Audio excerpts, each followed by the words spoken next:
دے کر قیمتوں میں اضافہ کر دیتا ہے، لیکن اگر وہ عقل سے کام لے اور قیمت میں اضافہ نہ کرے تو صارفین میں اس کے مال کی مانگ زیادہ ہوگی اور وہ دگنی چگنی مقدار میں اپنا مال فروخت کر کے زیادہ نفع کما سکتا ہے۔ رمضان کے دوران حکومت و معاشرے کے باشعور افراد پر ذمہ داری عائد ہوتی ہے کہ وہ تاجروں کو اس پہلو کی طرف متوجہ کرے اور اس طرح اشیاء کی قیمتوں میں اضافے کے بغیر تاجر زیادہ اشیاء کے فروخت ہونے کی بنا پر اپنے تجارتی نفع میں اضافہ کر سکے۔ روزے کا آغاز اور تکمیل کی بنیاد اللہ تعالیٰ کے مقرر کی ہوئی حدود کے اہتمام سے ہوتا ہے، چنانچہ جس وقت تک سحری کے کھانے کی اجازت ہے، ایک مسلمان مرد اور عورت اس وقت تک سحری کا استعمال کرتے ہیں۔ اس طرح جس وقت افطار کرنے کی اجازت ہے اس وقت افطار کی جاتی ہے، گویا یہ اللہ تعالیٰ کی مقرر کی ہوئی حدود کی پابندی اور ان پر شدت سے عمل کرنے کی تربیت ہے۔ یہی وہ اصول ہے جو رمضان کے دوران روزہ ایک تاجر کو سکھاتا ہے اور کسی حد تک نفع کما سکتا ہے۔ اللہ تعالیٰ نے تجارت کو حلال اس لیے کیا ہے کہ اس سے کاروبار میں برکت ہوتی ہے، مال میں اضافہ ہوتا ہے، لیکن یہ اضافہ کسی نوعیت کا ہو، کیا دوسروں کے شیئروں کا استحصال کر کے یا ایک اخلاقی ضابطے میں رہتے ہوئے نفع کما کرتا گاہک کا مطلوبہ معیار کا مال بھی ملے اور اس پر غیر ضروری مالی بوجھ بھی نہ پڑے۔ رمضان کے دوران ایک تاجر اور صنعت کار یہ سوچنے پر مجبور ہوتا ہے کہ وہ جن ذرائع سے مال کما رہا ہے وہ کہاں تک خود حلال ہے۔ مثلاً اگر یہ صنعت کار ایسے کاروبار میں رقم لگائیں جو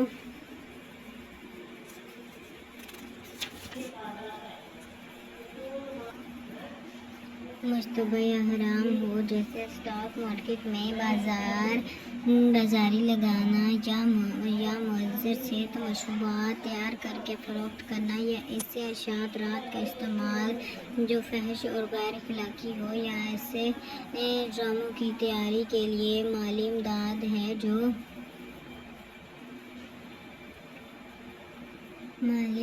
دینا ہے جو اخلاق کے منافی ہو، تو کیا اس کا اپنے مال کا حرام کی اشاعت میں استعمال کرنا درست کہا جا سکتا ہے؟ اللہ تعالیٰ کی وحدانیت کا خیال ایسے یہ سوچنے پر مجبور کرتا ہے کہ وہ کم از کم رمضان میں اپنے مال کی حرام ذرائع سے پیدا نہ کرے اور نہ حرام کا کام میں استعمال کرے۔ یہی احساس آگے چل کے رمضان کے علاوہ بھی اسے یاد دلاتا ہے کہ مال کا ایسا کام میں لگانا جو اللہ کی مقرر کی ہوئی حدود کی خلاف ورزی میں شمار ہو، درست نہیں ہو سکتا۔ رمضان کا احترام نہ صرف حرام سے بچنے کی تربیت دیتا ہے بلکہ مثبت طور پر ایسے کاروبار قائم کرنے پر ابھرتا ہے جو انسانیت کی فلاح اور معاشرے میں معاشی عدل کا قیام کر سکیں۔ بین الاقوامی اقتصادی سطح پر تجارت کے فروغ کا موقع فراہم کرتا ہے۔ چنانچہ ایک تاجر جو انڈونیشیا کے اسلام آباد میں رہتا ہو چاہتا ہے کہ وہ مناسب قیمت پر مراکش اور ایران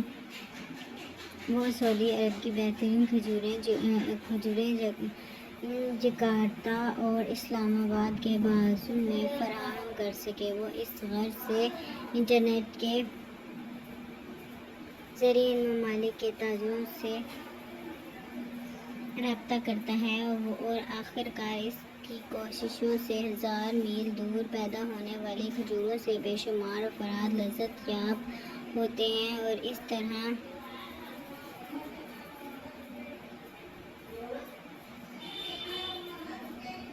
دور دراز کے مسلمان تاجروں کے باہم معاشی تعلقات میں استحکام پیدا ہوتا ہے۔ رمضان کریم میں قرآن کریم کی سماعت اور معافی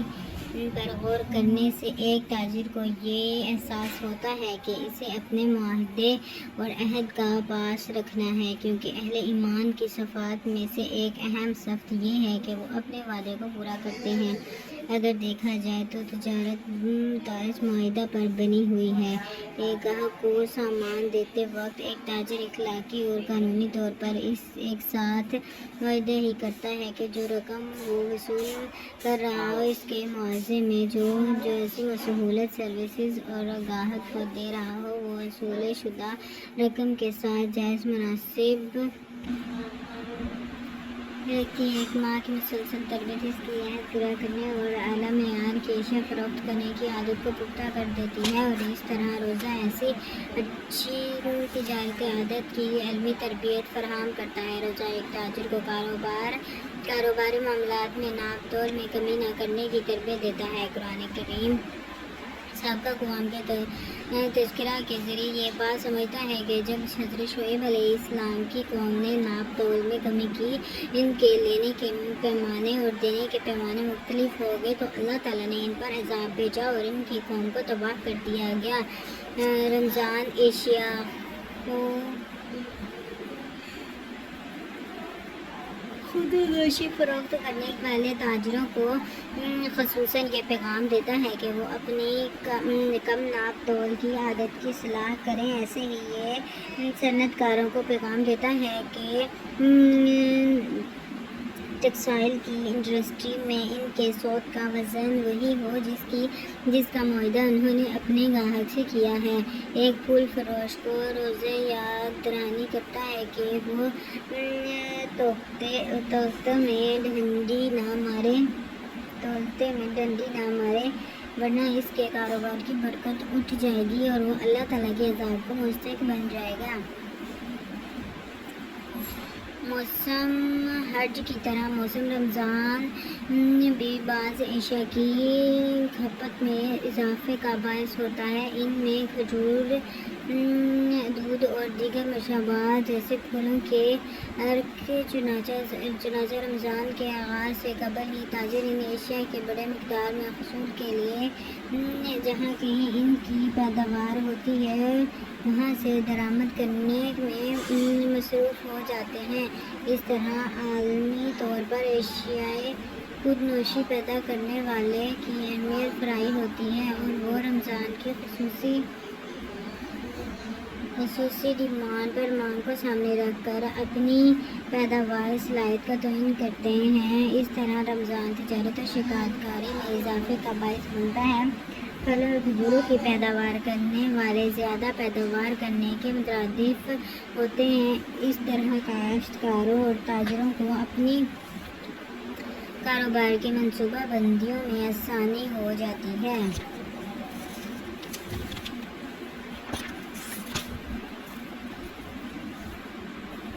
رمضان میں کسی کا روزہ افطار کروانا ایک روزے کے برابر اجر اور ثواب دیتا ہے۔ اس سے عام طور پر مساجد اور مدارس میں بڑے پیمانے پر افطار کرنے والے بندوبست کیے جاتے ہیں اور اہل محلہ یا محترم مسافرین کو افطاری اور کھانا کھلانے پر دل کھول کر خرچ کرتے ہیں۔ اس طرح پورے مہینے کے دوران روزانہ ہزاروں افراد کے لیے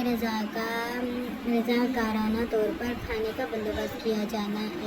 جانا بھی تجارت کو فروغ دیتا ہے۔ رمضان میں معاشی اور تجارتی معاملات میں امانت داری اور صحیح ناپ تول کی عادت کاروبار میں برکت کے ساتھ ساتھ مارکیٹ میں اچھی شہرت اور اعتماد کو بڑھاتی ہے، اور ان دو خصوصیات کے نتیجے میں تجارت کو مقامی، ملک اور بین الاقوامی سطح پر فروغ ہوتا ہے۔ تجارت کا بنیادی اصول اعتماد اور دیانت داری ہے۔ اعتماد داری ایمان اور تقویٰ کا مفہوم یہی ہے کہ ایک شخص اپنے معاملات میں اللہ تعالیٰ کی خوشی کے لیے دیانت کا رویہ اختیار کرنا نبی کریم صلی اللہ علیہ نبی رمضان کریم ان صفات کو نہ صرف پیدا کرتا ہے بلکہ انہیں عادت بنا دیتا ہے تاکہ سال کے باقی حصے میں ان پر مسلسل عمل ہوتا رہے اور طریقہ تجارت کے ذریعے ایک شخص اپنے معاشی معاملات کو اپنے رب کی مرضی کے مطابق بہتر بنا سکے۔ تجارت کا تذکرہ اور قلب کا تذکرہ یہ ظاہر کرتا ہے کہ اسلام میں مادی اور روحانی عمل الگ الگ نہیں ہے۔ ہر اخلاقی تعلیم کو متعلقہ تعلیم ایمان کے ساتھ ہے اور ہر ایمانی مطالبہ انسان کے عمل سے تعلق رکھتا ہے۔ دیگر مذاہبین کے ساتھ اسلام میں روحانیت کوئی الگ چیز نہیں ہے بلکہ معاملات کو اللہ کے بتائے ہوئے طریقے سے کرنے کے نتیجے میں پیدا ہوتی ہے۔ اسلامی تجارت اور معیشت دراصل اخلاقی تجارت اور معیشت ہے جس میں سولر مذہبی اعمال کا تقسیم اخلاقی تجارت اور معیشت میں آج انسان کے بنیادی معاشرہ مسائل کی کمی نہیں ہے بلکہ ان کی غیر عادلانہ تقسیم اور استقلالی معاشی نظام کا پایا جانا ہے۔ رمضان کریم جس قسم کی تجارت اور معیشت کو فروغ دیتا ہے اس میں عدل، دیانت، امانت، سچ اور حقوق کی ادائیگی شامل ہے۔ اسلام استحالی تجارت کو رد کرتا ہے اور تمام انسانوں کے لیے ایک متبادل معاشی اور تجارتی نظام فراہم کرتا ہے۔ رمضان الکریم اس نظام کو عموماً نافذ کرنے کا بہترین موقع فراہم کرتا ہے اور تمام انسانوں کو دعوت دیتا ہے کہ وہ اس مثالی نظام کو اپنا کر معاشرتی فلاح حاصل کر سکے۔ رمضان کے دوران معاشرت اور تجارت کا تقاضا یہ ایک ایسے معاشی نظام کو پروان چڑھانا ہوتا ہے جس میں انسان کو عدل کی بنیاد پر، انصاف کی بنیاد پر، انسانی حقوق کی بنیاد پر، معاشی مساوات کی بنیاد پر اور مسلم ہو یا غیر مسلم ان کو یکساں طور پر معاشی موقع میسر کرتے ہیں اور اس بات کا موقع ملتا ہے کہ وہ مالی ترقی کے ساتھ اخلاقی اصولوں کے سامنے رکھتے ہوئے دولت کی پیداوار، دولت کی تقسیم، دولت کی ری انویسٹمنٹ کرنے کے ساتھ انسانی معاشرے کو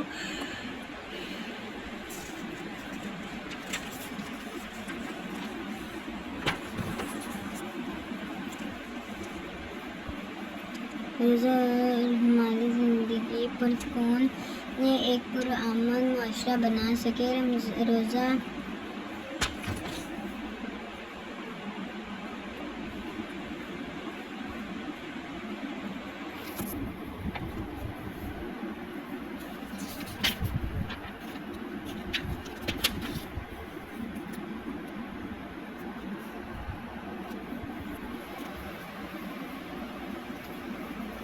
روزہ ہمارے اندر ایک نئی معاشی فکر پیدا کرتا ہے جس کی نمایاں خصوصیات کفایت اور سادگی یا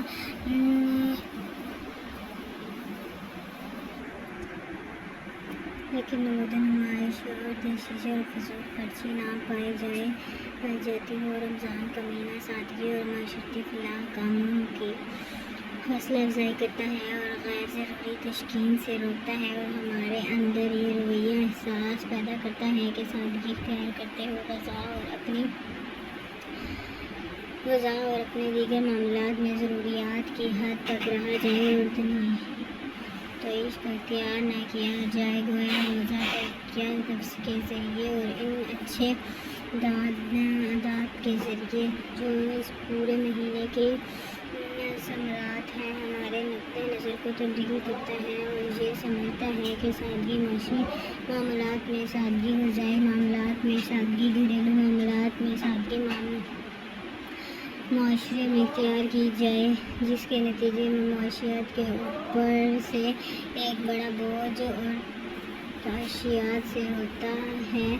کم کیا جا سکے۔ جائزہ لے کر دیکھا جائے تو معلوم معلوم ہوگا کہ بہت سے ایسے ممالک میں جہاں پر بحث میں خسارہ کار رجحان پایا جاتا ہے، ان کاموں کی معیشت کا ایک بڑا حصہ تعشیرات پر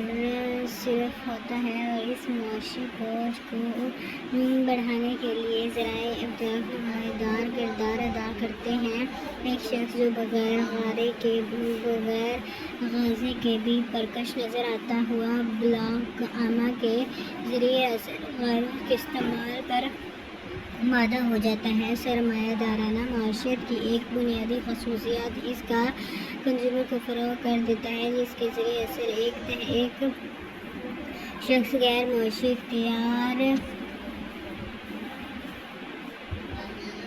کہ ہم ایسے اندر سادگی کے ذرائع ان ضروریات کو، ان اقدام کو رواج دے جو ایک صحت مند معاشرے کے لیے مفید ہوں۔ گویا روزے کے معاشی اثرات میں سے ایک پہلو یہ بھی ہے کہ یہ ہمیں معاشی میدان میں سادگی کی تعلیم دیتا ہے اور ان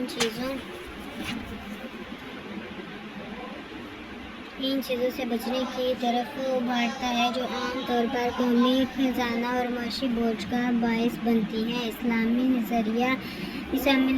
نظام معیشت کی یہ خصوصیات ایسی ہے کہ اگر ان کو مغرب اور مشرق کے استحصالی معاشی نظام کی جگہ قائم کر دیا جائے تو انسانیت بھوک، افلاس اور معاشی استحکام سے نجات حاصل کر سکتی ہے۔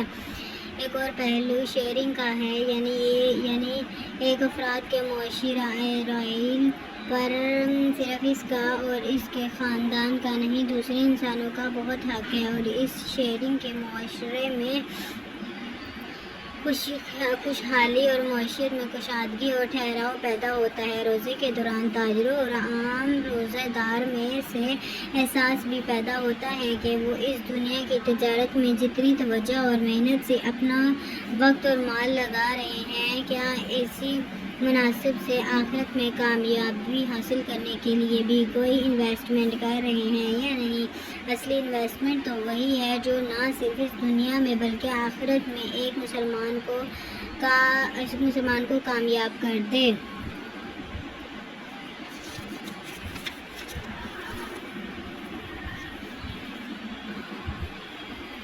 روزہ سیاسی تربیت اور غلبہ دین۔ حقیقت یہ ہے کہ اللہ تعالیٰ کی اپنے بندوں پر نعمتوں اور انعامات کا شمار ممکن نہیں، لیکن اللہ کی ان نعمتوں میں رمضان المبارک کو ایک منفرد حیثیت حاصل ہے۔ حضور اکرم صلی اللہ علیہ وآلہ وسلم کو اس مہینے کا انتظار رہتا تھا، اور اس کا وہ جس شوق کے ساتھ استقبال کرتے تھے، اس کا احساس اور ذکر خود ایمان افزاد اور اہل کی قدر منازل کو سمجھنے اور اس سے فائدہ اٹھانے کے لیے ممبرز کا کام کرتا ہے۔ اللہ تعالیٰ رجب کا مہینہ چاند دیکھنے کو دعا فرمایا کرتے تھے کہ اے اللہ، ہمارے لیے رجب اور شوال کے رمضانوں میں برکت عطا فرما اور ہمیں رمضان کے مہینے تک پہنچا دے۔ اور پھر جب رمضان کا چاند نظر آتا تھا تو انسان نبی سے یہ الفاظ گویا بن کر سفشاں ہوتے، اے اللہ، ہم پر یہ چاند امن اور ایمان اور سلامتی اور اسلام کے ساتھ طلوع فرما۔ اے چاند، میرا اور تیرا رب اللہ ہی ہے۔ ایک حضرت سلمان فارسی رضی اللہ تعالیٰ عنہ روایت ہے کہ حضور پاک صلی اللہ علیہ وآلہ وسلم نے شعبان کی آخری تاریخ کو ایک خطبہ دیا جس میں رمضان کے ببرکت مہینے کے استقبال کے لیے ہمیں اس طرح تیار فرمایا۔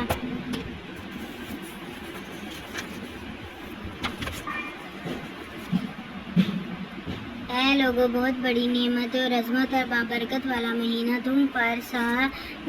یہ فنگن ہونے والی ہے۔ اس مبارک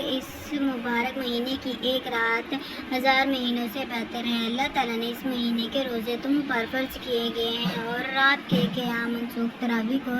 نفل قرار دیے گئے ہیں۔ جو شخص اس مہینے میں دل کی خوشی سے ایک نیکی کا کام کرے گا اس کو دوسرے مہینوں کے فرض کے برابر ثواب ملے گا، اور جو شخص اس مہینے میں ایک فرض ادا کرے گا اللہ تعالیٰ اس کو دوسرے مہینے کے 70 فرضوں کے برابر ثواب بخشے گا۔ یہ صبر کا مہینہ ہے، صبر کا اجر جنت ہے، اور یہ غریبوں کی مالی ہمدردی اور امداد کا مہینہ ہے۔ رمضان کی ببرکتوں کا ذکر فرماتے ہوئے اللہ تعالیٰ نے آپ صلی اللہ علیہ وسلم نے اس خطبے میں روزے کے 2 اہم پہلو کو اجاگر کر فرمایا ہے جو روزے کی روح اور مقصد کو سمجھنے میں مدد دیتے ہیں، یعنی صبر کا مہینہ اور مواسطہ کا مہینہ۔ صبر کا تعلق بھلائی، حق اور جد عدل پر جم جانے اور استقامت کے ساتھ اللہ تعالیٰ اور روزے کی بندگی کو ہر حال میں ولیت دینے سے یہ اپنے تمام معاملات کو اللہ تعالیٰ کی خوشی اور رضا کے تابع کر دیتے ہیں۔ مواسطہ کا تعلق معاشرے میں بسنے والے افراد کے ساتھ معاملات کی نوعیت کے ساتھ ہے، یعنی غریبوں اور دوسرے انسانوں کے لیے مالی ہمدردی اور امداد کا مہینہ ہے۔ صبر کا تعلق خواہشات اور جذبات پر قابو کی صلاحیت پیدا کر کے اور رب کی اطاعت اور حق کی راہ میں ثابت قدم سے ہے،